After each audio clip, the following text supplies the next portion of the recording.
Kenapa tak tidur lagi, ha?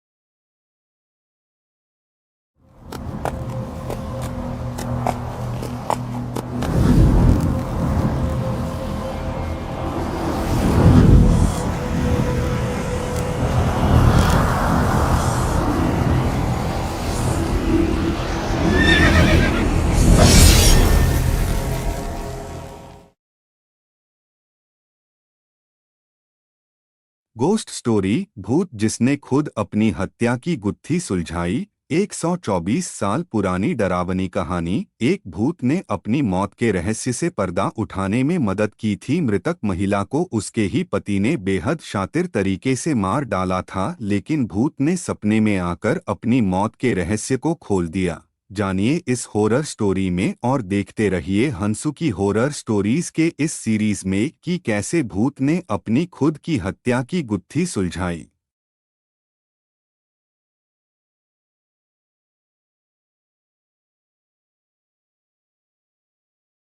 America में एक भूत ने अपनी मर्डर मिस्ट्री सुलझाने में पुलिस की मदद की थी।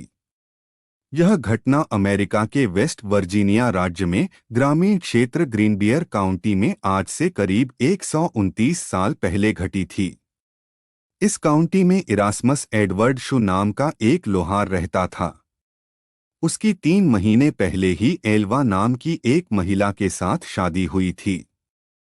जनवरी 1897 की एक रात एडवर्ड ने अपने पड़ोस के एक लड़के को काम करने वाली जगह से घर भेजा ताकि वह देख सके कि उसकी नई नवेली पत्नी को बाजार से कुछ चाहिए तो नहीं।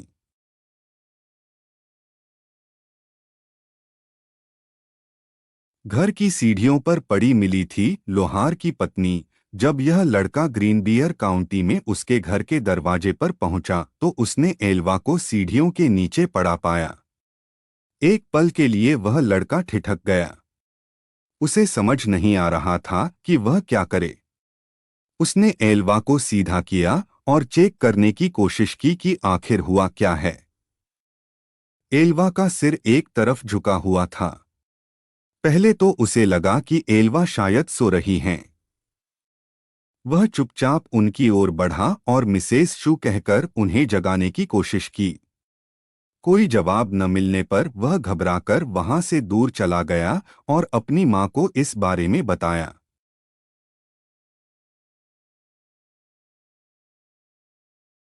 पड़ोस में ही रहने वाली उस लड़के की मां ने एल्वा को बेसुध पड़ा देख स्थानीय डॉक्टर और सरकारी अधिकारी जॉर्ज डब्ल्यू कन्नप को बुलाया। सूचना देने के लगभग 1 घंटे तक कन्नप घटनास्थल पर नहीं पहुंचे, लेकिन तब तक एडवर्ड शू वहां पहुंच चुका था। वह अपनी पत्नी के शव को वहां से उठाकर बेडरूम में लेकर गया, उसे नहलाया, कपड़े पहनाए और बिस्तर पर लिटा दिया। उसने अपनी पत्नी के मृत शरीर को एक ऊंचे कॉलर वाले कपड़े पहनाकर दफनाने के लिए तैयार किया और उसके चेहरे पर पर्दा डाल दिया।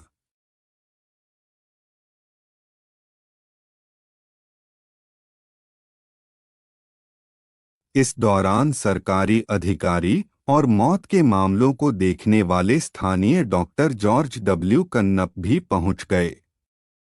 उन्होंने मृतक महिला के शरीर की जांच शुरू कर दी। उस दौरान पति एडवर्ड शू अपनी पत्नी के सिर को गोद में रखकर रोता रहा।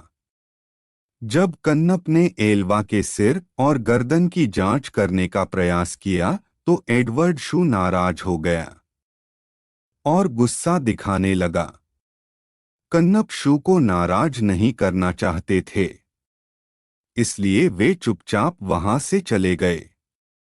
उन्होंने एल्वा के बाकी शरीर की जांच के दौरान कुछ भी गलत नहीं पाया था। कन्नप कुछ हफ्ते पहले से एल्वा का इलाज भी कर रहे थे, इसलिए उन्होंने मृत्यु के कारण को अचानक आई बेहोशी करार दिया। उन्होंने बाद में इसे गर्भावस्था से जुड़ी परेशानियों से जोड़ दिया। एल्वा के शरीर को लिटिल सेविल माउंटेन के उसके बचपन के घर ले जाया गया और दफनाया गया। ताबूत में भी एल्वा के सिर और गर्दन को शू ने किसी और को न तो छूने दिया और न ही देखने दिया। हालांकि उसके इस अजीब व्यवहार को लेकर वहां मौजूद लोगों में कोई शक नहीं पैदा हुआ। एल्वा की मां मैरी जेन हिस्टर को छोड़कर हर कोई इस मौत को प्राकृतिक मान रहा था। वह शू को कभी पसंद नहीं करती थीं और उन्हें बिना सबूत के भी यह यकीन हो गया था कि शू ने ही उसकी बेटी की हत्या कर दी है। पर बड़ी बात यह थी कि सिर्फ एल्वा ही बता सकती थी कि उसके साथ क्या हुआ था। ऐसे में मैरी जेन हिस्टर ने एल्वा की आत्मा से बात करने का फैसला किया। उन्होंने आत्मा को बुलाने के लिए कई विशेष पूजा और प्रार्थनाएं शुरू कर दीं। कई हफ्तों तक सुबह शाम प्रार्थना करने के बाद उसे एल्वा की आत्मा से उत्तर मिला। मां ने अपनी बेटी के आत्मा को बुलाया। हिस्टर ने दावा किया कि उसकी बेटी उसे अपनी कहानी बताने के लिए लगातार 4 रातें सपने में दिखाई दी। उन्होंने कहा कि आत्मा पहले एक उज्ज्वल प्रकाश के रूप में प्रकट हुई, धीरे धीरे एक मानव रूप लेकर अपनी कहानी बताने लगी। इस दौरान पूरा कमरा ठंड से भर जाता था। लगातार 4 दिनों तक एल्वा की आत्मा ने अपनी मां को सपने के जरिए पूरी कहानी बताई।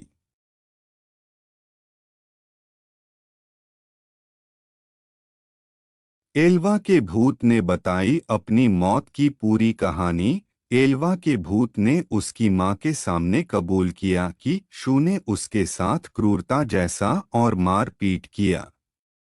एक रात जब एल्वा ने रात को खाने में मीट नहीं बनाया तो उसने एल्वा पर हमला कर दिया और मारपीट की। शू ने मारपीट के दौरान एल्वा की गर्दन तोड़ दी थी, जिससे एल्वा की मौत हो गई, जिसके बाद एल्वा की आत्मा ने अपना सिर पूरी तरह से पीछे घुमाया और वहां से चली गई। इस घटना के बाद एल्वा की मां पब्लिक प्रोसिक्यूटर जॉन प्रेस्टन के पास गई और मामले को फिर से खोलने की अपील की। प्रेस्टन ने भूत के बारे में उसकी कहानी पर विश्वास किया और आसपास के लोगों से पूछताछ शुरू कर दी। शू के पड़ोसियों और दोस्तों ने एल्वा के अंतिम संस्कार के दौरान उसके अजीब व्यवहार के बारे में सरकारी अभियोजक प्रेस्टन को बताया। डॉ कन्नप ने भी स्वीकार किया कि उन्होंने एल्वा के शव की पूरी तरह से जांच नहीं की थी। प्रेस्टन के लिए ये दोनों बयान शव के फिर से परीक्षण के आदेश को पाने के लिए पर्याप्त थे। उन्होंने कोर्ट के आदेश से शू की आपत्तियों के बावजूद शव को कब्र से बाहर निकलवाया और जांच के लिए मोर्चरी लेकर गए। एक स्थानीय समाचार पत्र द पोकाहोंटस टाइम्स ने बाद में रिपोर्ट किया कि गले पर उंगलियों के निशान पाए गए थे, जिससे पता चला कि एल्वा की मौत दम घुटने से हुई थी। उसके गर्दन पर गला घोंटने के निशान पाए गए थे, जिससे गर्दन की नस और कोशिकाओं को काफी नुकसान पहुंचा था। गर्दन की हड्डी भी टूटी हुई मिली, जिसके बाद इस मौत की विस्तृत जांच की गई और शू को उसके मौत का गुनाहगार माना गया।